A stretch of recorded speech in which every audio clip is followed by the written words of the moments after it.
وعليكم السلام ورحمة الله وبركاته. أعوذ بالله من الشيطان الرجيم.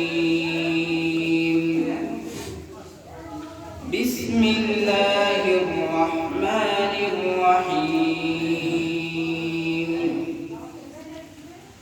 إن المتقين في ظلال وعيون وفواكه مما يشتهون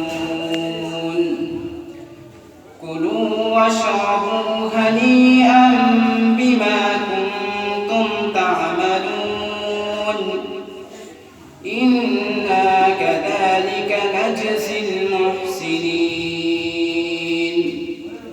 ويل يومئذ للمكذبين كلوا وتمتعوا قليلا إنكم مجرمون ويل يومئذ للمكذبين وإذا قيل لهم اركعوا لا يركعون ويل يومئذ للمكذبين فبأي حديث بعده يؤمنون اللهم آنس وحشتي في قبري اللهم ارحمني بالقرآن العظيم واجعله لي إماما ونورا وهدى ورحمة اللهم ذكرني منه ما نسيت وعلمني منه ما جهلت وارزقني تلاوته آناء الليل وآناء النهار واجعله لي حجة يا رب العالمين آمين صدق الله العظيم وصدق رسوله النبي الكريم ونحن على ذلك من الشاهدين ربنا تقبل منا إنك أنت السميع العليم السلام عليكم আল্লাহ তাআলা যেন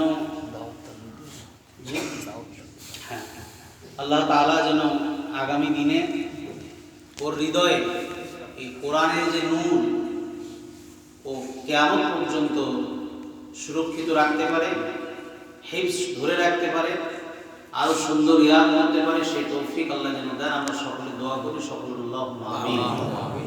আর তার পিতা মাতা, তার পরিবার, রাসূল করিম সাল্লাল্লাহু আলাইহি ওয়াসাল্লাম হাদিসের মধ্যে জানিয়েছেন, হাফিজে কোরআনের পিতামাতাকে কিয়ামতের দিন নূরের তাজ পরিয়ে হাসরের ময়দানে আল্লাহ উঠাবেন।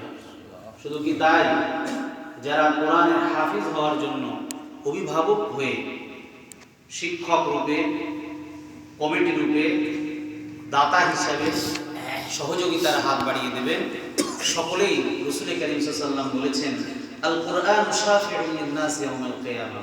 কিয়ামতের দিন যখন মানুষ ইয়া নাফসি নাফসি করতে থাকবে, কি হবে এই চিন্তায় বিভোর থাকবে, এই সময় কোরআন অজ্ঞাত পরিচিতের মতো হয়ে এসে জিজ্ঞাসা করবে, তুমি কি আমাকে চিনতে পারো?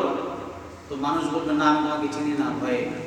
তখন কোরআন বলবে, আমি হচ্ছে সেই কোরআন, যে কোরআন তুমি তেলাওয়াত করতে, যে কোরআনকে তুমি ভালোবাসতে, যে কোরআনকে তুমি তৈরি করার জন্য সহযোগিতা করেছো। সকল আল্লাহুম্মা আমিন। আমাদের নসিবে যেন আল্লাহ জুটিয়ে দেন।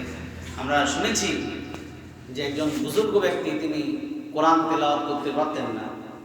এই কোরআনের প্রতি ভালোবেসে শুধু কোরআনের অক্ষরের প্রতি হাত বুলিয়ে বুলিয়ে যেতেন।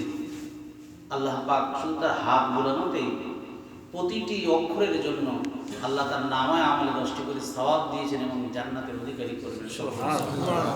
সুতরাং আমরা বা আমাদের কমিটি সাহেবদের যে অক্লান্ত টেনশন, পরিশ্রম, আপনারা জানেন না, মাদ্রাসা পরিচালনা করা যারা দায়িত্বে রয়েছেন, কমিটি যারা, এই সব সময় আমি তো সব সময় গিয়ে ধর্ণা দিই, চা যে এইগুলো সমস্যা, এই সমস্যা, বা যে এই সমস্যা, ওই চিন্তা করবেন না, ইনশাল্লাহ আপনি মাদ্রাসা চালান, আমরা আছি।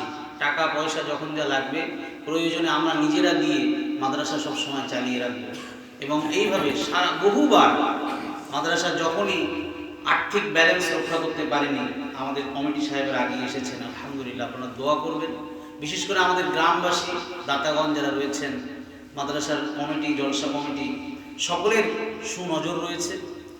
সুতরাং মাদ্রাসাকে আগামী দিনে আরও সুন্দর জায়গায় যাতে নিয়ে যাওয়া যায়, বোর্ডিংটাকে সুন্দর করে চালানো যায়। এবং আমাদের যে বড় প্রজেক্টের কথা আমি আপনাদের কাছে বলেছি, যে আমাদের মাদ্রাসার নতুন একটা পৃথক ক্যাম্পাস, একটি নিরালায় নিভৃত জায়গায় পাঁচিলে ঘেরা হবে, এরকম একটি সুন্দর পরিবেশের মধ্য দিয়ে একটা ক্যাম্পাস আমাদের দরকার। কোনো সহৃদয় ব্যক্তি যদি তার জমি মাদ্রাসায় দান করেন, তাহলে মাদ্রাসা সেই জায়গায় সাদকায়ে জারিয়ার সওয়াব তা কিয়ামত পর্যন্ত তিনি পাবেন। বা এরকম সুব্যবস্থার জন্য যদি কেউ আগিয়ে আসেন, কারণ মাদ্রাসার কোনো আর্থিক সঙ্গতি বা অবস্থা নেই যে মাদ্রাসা কিনে নিজে কিছু করতে পারবে। ওই জন্য আমি আপনাদের কাছে আবেদন করব, এই চিন্তাটা আপনার সকলে, কারণ এই মাদ্রাসা মানে আপনার পরিবারের একটি অংশ। এখানকার যে বাচ্চাগুলো থাকবে, আপনাকে চিন্তা করতে হবে, আমার বাড়িতে সপ্তাহে 2 দিন 1 দিন গোশ মাছ হয়, আমি বছরে 1 দিন আমার পিতামাতার নামে হোক বা সওয়াবের উদ্দেশ্যে হোক, আমার পিতামাতা আমার সন্তান স্ত্রীর মাগফিরাতের জন্য 5 কেজি 10 কেজি গোশ মাছ চাল সবজি যা পারবো বছরে 1 দিন আমি মাদ্রাসায় কিছু দেবো বোর্ডিংয়ে। এইরকম 10 মিলে যদি আমরা সকলে আগিয়ে আসি, আল্লাহ রাসূল বলছেন ইয়াদুল্লাহি আলাল জামাআ, যেখানে দলবদ্ধভাবে ভালোর দিকে এগিয়ে যায় আল্লাহর সাহায্য সেখানে আসে। সকল আল্লাহ যেন কবুল করেন।